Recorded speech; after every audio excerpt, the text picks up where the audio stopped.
Do you want to follow the rules inside your head? Or would you rather set yourself free? You're listening to Pure Light, where we explore how you can believe in yourself and be happy with who you are so that you feel worthy of your craziest dreams and confident in your power to make them happen. My name is Ailey. I'm a coach, writer, and Kundalini Yoga and meditation teacher. This is episode 99, and this episode is about how to free yourself from the rules inside your head. It's part of a series of episodes about the rules inside your head, and this is actually the last episode for now. I may talk about this stuff a bit more later, but next week I'll be talking about something different, so you'll have to tune in to see what that is. So just to recap some of the things I've talked about so far, the rules inside your head aren't here to torture you. They're here to reveal your beliefs about who you think you should be. When you follow the rules inside your head, you shrink into a lesser version of yourself, because you get into the habit of talking yourself out of how you feel and what you want. When it comes to the rules inside your head, the problem isn't the fact that you have the thought. It's only a problem when you act as if the thought is true, because that's what reinforces the underlying beliefs. You give away your power whenever you follow the rules inside your head. Following the rules inside your head also keeps the mind busy. But more than that, it can make you hate yourself because it perpetuates the idea that you should be different than you are. The rules inside your head come from a couple of different sources, including the desire to belong, wanting to be perfect, past experience, and who you think you are or who you think you should be. If you want to hear more about any of those ideas, go to purelightpodcast.com to get all the episodes. I've already touched on some of the things that can help you break free from the rules inside your head, but I wanted to dedicate an episode to it because I think it's important. And it really comes down to two things: awareness and choice. So it's really about being present and using your experience to drive your decisions instead of those rules. Before we get into that, I want to talk about what not to do in terms of dealing with the rules inside your head, which is to try to fight them. So if there's a voice inside your head that's like, you can't do this because, and you think that you're going to fight it, and you're like, yes, I can, because that could go on forever. It could totally drain you because there are different aspects of the mind that can get into a battle within you. So in the Kundalini Yoga teachings, in the teachings of Yogi Bhajan, these aspects of the mind are called the positive mind and the negative mind. And that's not like positive as in good and negative as in bad.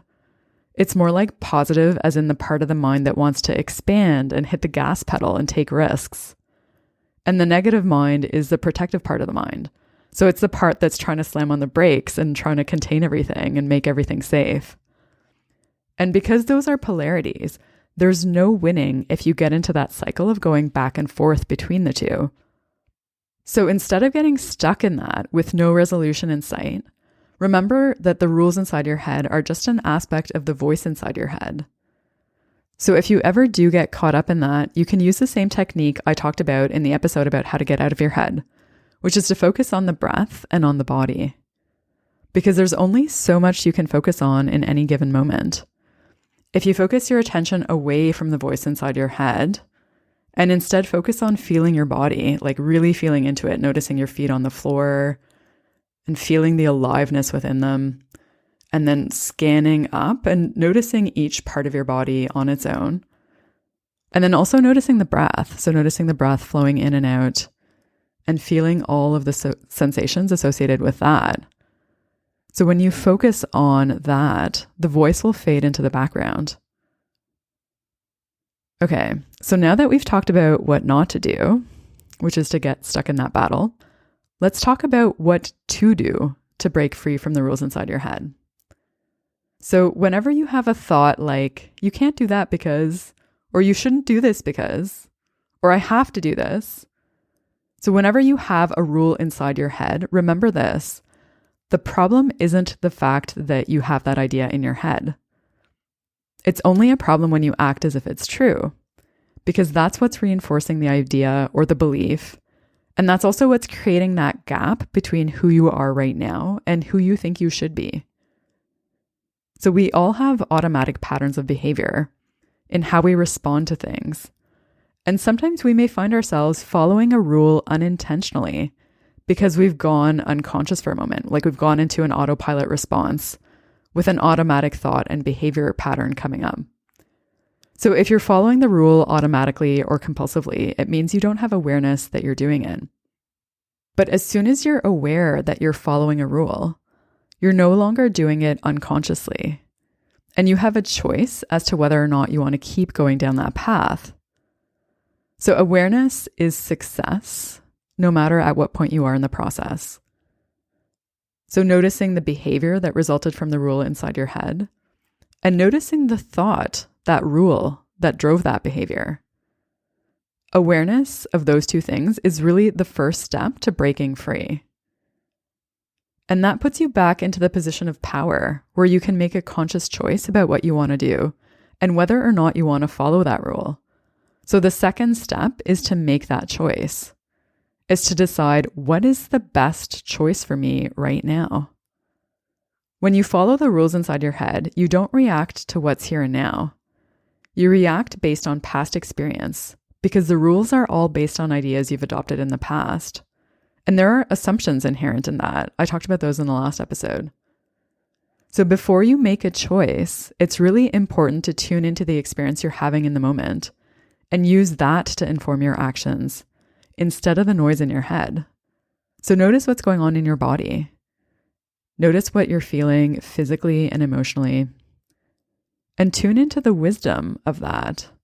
Use that to guide your actions and next steps. And remember, if you do decide to break the rules, it will feel uncomfortable. And that's not a sign that something's wrong. It's a sign that something's different. Change always involves discomfort in some way because it's not what you're used to. And if facing that discomfort is going to be a challenge for you, I have something that'll help. Every Sunday, I send out self-love strategies where I talk about things like the stuff I talk about here on this podcast. I also send out tools. And one of the tools I send out when you sign up is called Become Your Bravest Self. It's designed to help you do the thing that scares you. So if you want to get that, go to purelightpodcast.com. Click on the button that says Get Self-Love Strategies and sign up. Thanks so much for listening.